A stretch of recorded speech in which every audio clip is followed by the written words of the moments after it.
আপনি যাদের সাথে নিয়মিত চলাফেরা করেন, যাদের সাথে আপনার জীবনটা কাটে, সব জায়গায় যাদের সাথে আপনার নিয়মিত উঠা বসা, সে মানুষগুলো আপনার মাঝে পরিবর্তন খুঁজে পাবে।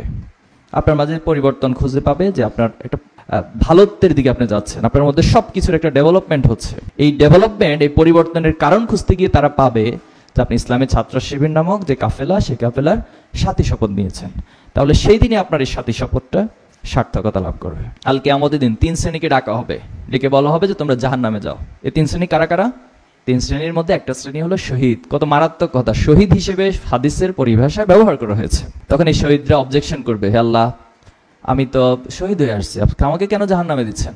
ও তুমি শহীদ হয়েছে সত্য, কিন্তু তুমি দুনিয়ার মানুষকে বোঝানোর জন্য, জানানোর জন্য, নিজের বীরত্বকে প্রকাশ করার জন্য শহীদ হয়েছে। তো আমি তো সেটা দুনিয়াতে তোমাকে করে দিয়েছি, সবাই তোমাকে শহীদ হিসেবে মিছিল স্লোগান দেয়, কিন্তু তুমি আমার সন্তুষ্টি অর্জন করবা এটা তোমার মনের মধ্যে ছিল না। এখন প্রশ্ন হলো যে কার মনের মধ্যে কি আছে এটা কে জানবে?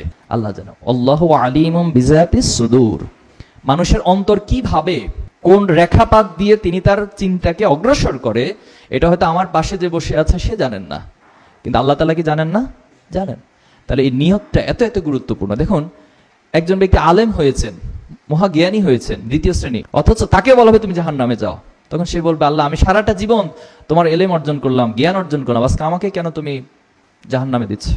তখন আল্লাহ তাআলা উত্তর দিবেন, তুমি জ্ঞান অর্জন করেছো, মানুষ তোমাকে বড় আলেম বলবে, জ্ঞানী বলবে, ইসলামিক স্কলার বলবে, তো সেটা তো আমি দুনিয়াতে ফিল আপ করে দিয়েছি, তোমাকে মানুষ বাহাবা দিয়েছে, তোমাকে নিয়ে মিছিল স্লোগান হয়েছে, সব সেটা পূর্ণ করে দিয়েছি, কিন্তু তুমি এই জ্ঞানটা আমার সন্তুষ্টির জন্য অর্জন করো নাই।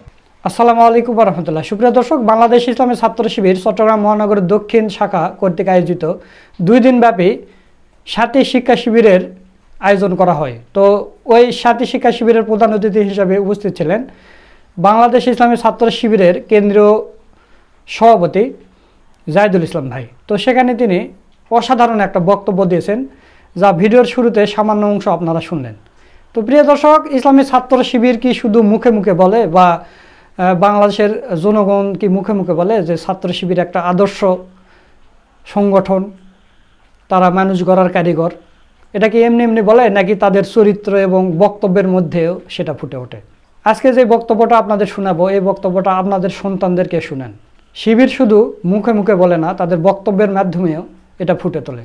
এটাই শিবিরের চরিত্র, যা আপনারা এই বক্তব্যের মাধ্যমে শুনবেন। তো প্রিয় দর্শক, বেশি দেরি করব না, চলুন আমরা ছাত্র শিবিরের সভাপতি জাহিদুল ইসলাম ভাইয়ের সেই মূল্যবান বক্তব্যের ভিডিওটা দেখে আসি। এই যে আপনার আমার সাথী পরিচয়, সদস্য পরিচয়, এটি নিছক শুধুমাত্র একটি পরিচয় না, শুধুমাত্র সাথী বলার জন্য এটা না, বরং আপনার জীবনের একটা আমূল পরিবর্তনের উদ্দেশ্যে মূলত আপনার এই সাথী শপথ। সেই পরিবর্তনটা কি দিক থেকে, কোন দিক থেকে হবে? এই পরিবর্তনটা আপনার জ্ঞানের দিক থেকে হবে। আপনার জ্ঞানের একটা আমূল পরিবর্তন সংগঠিত হবে। এই পরিবর্তনটা আপনার আমল আখলাকের মধ্যে হবে, আপনার মুআমালাতের মধ্যে হবে, আপনার সার্বিক আচরণের মধ্যে সে পরিবর্তন হবে। আপনি যাদের সাথে নিয়মিত চলাফেরা করেন, যাদের সাথে আপনার জীবনটা কাটে, সব জায়গায় যাদের সাথে আপনার নিয়মিত উঠা বসা, সে মানুষগুলো আপনার মাঝে পরিবর্তন খুঁজে পাবে। আপনার মাঝে পরিবর্তন খুঁজে পাবে যে আপনার একটা ভালোত্বের দিকে আপনি যাচ্ছেন, আপনার মধ্যে সবকিছুর একটা ডেভেলপমেন্ট হচ্ছে। এই ডেভেলপমেন্ট, এই পরিবর্তনের কারণ খুঁজতে গিয়ে তারা পাবে যে আপনি ইসলামী ছাত্র শিবির নামক যে কাফেলা, সেই কাফেলার সাথী শপথ নিয়েছেন। তাহলে সেই দিনে আপনার এই সাথী শপথটা সার্থকতা লাভ করবে। সম্মানিত ভাইয়েরা, এই যে আমরা সাথী শপথ নিলাম বা নিতে পেরেছি, এটা নিঃসন্দেহে আল্লাহ তাআলার একটা মেহেরবানি। জাহিলিয়াতের যে স্রোত চারদিকে নিয়মিতভাবে ধাবমান, সেই স্রোতে আমি আপনিও কিন্তু পড়ে যাওয়ার যথেষ্ট সম্ভাবনা ছিল, ইভেন এখনো পর্যন্ত আছে। কোরআনে যেটা বলা হয়েছে যে মাইয়াহদিহিল্লাহু ফালা মুদিল্লা লাহু ওয়া মাইয়ুদলিলহু ফালা হাদিয়া লাহু। আল্লাহ তাআলা কাউকে হেদায়েত দিতে চাইলে পৃথিবীর সকলে মিলেও তাকে হেদায়েত থেকে বঞ্চিত করতে পারেন না। হেদায়েতের ক্ষেত্রে আল্লাহ তাআলার নীতিমালা কি?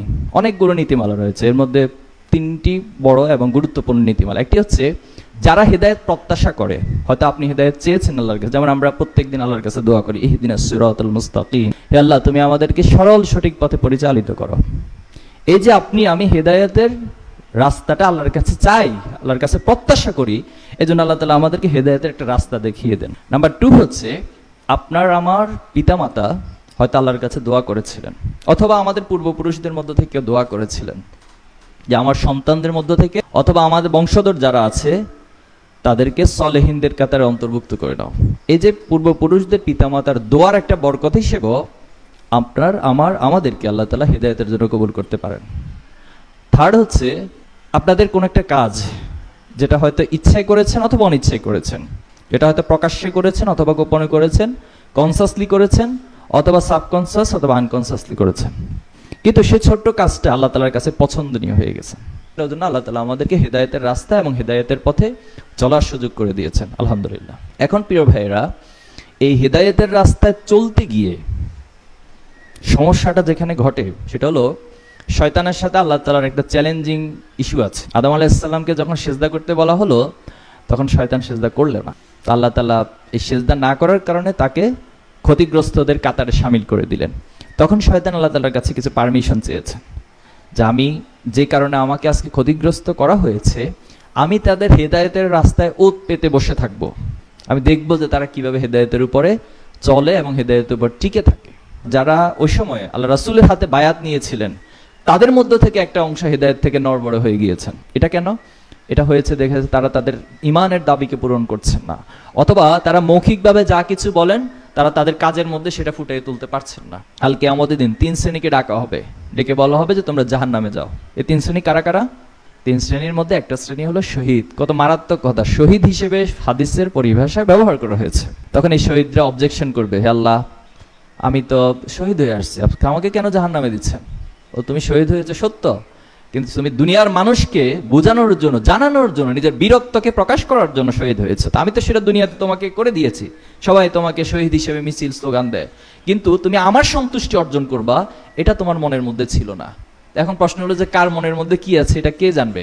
আল্লাহ জানে। আল্লাহু আলিমুম বিযাতিস সুদূর। মানুষের অন্তর কি ভাবে, কোন রেখাপাত দিয়ে তিনি তার চিন্তাকে অগ্রসর করে, এটা হয়তো আমার পাশে যে বসে আছে সে জানেন না, কিন্তু আল্লাহ তাআলা কি জানেন না? জানেন। তাহলে এই নিয়তটা এত এত গুরুত্বপূর্ণ। দেখুন, একজন ব্যক্তি আলেম হয়েছেন, মহাজ্ঞানী হয়েছেন, 2য় শ্রেণী, অথচ তাকে বলা হবে তুমি জাহান্নামে যাও। তখন সে বলবে, আল্লাহ, আমি সারাটা জীবন তোমার এলেম অর্জন করলাম, জ্ঞান অর্জন করলাম, আজকে আমাকে কেন তুমি জাহান্নামে দিচ্ছ? তখন আল্লাহ তাআলা উত্তর দিবেন, তুমি জ্ঞান অর্জন করেছো, মানুষ তোমাকে বড় আলেম বলবে, জ্ঞানী বলবে, ইসলামিক স্কলার বলবে, তো সেটা তো আমি দুনিয়াতে ফিল আপ করে দিয়েছি, তোমাকে মানুষ বাহাবা দিয়েছে, তোমাকে নিয়ে মিছিল স্লোগান হয়েছে, সব সেটা পূর্ণ করে দিয়েছি, কিন্তু তুমি এই জ্ঞানটা আমার সন্তুষ্টির জন্য অর্জন করো নাই।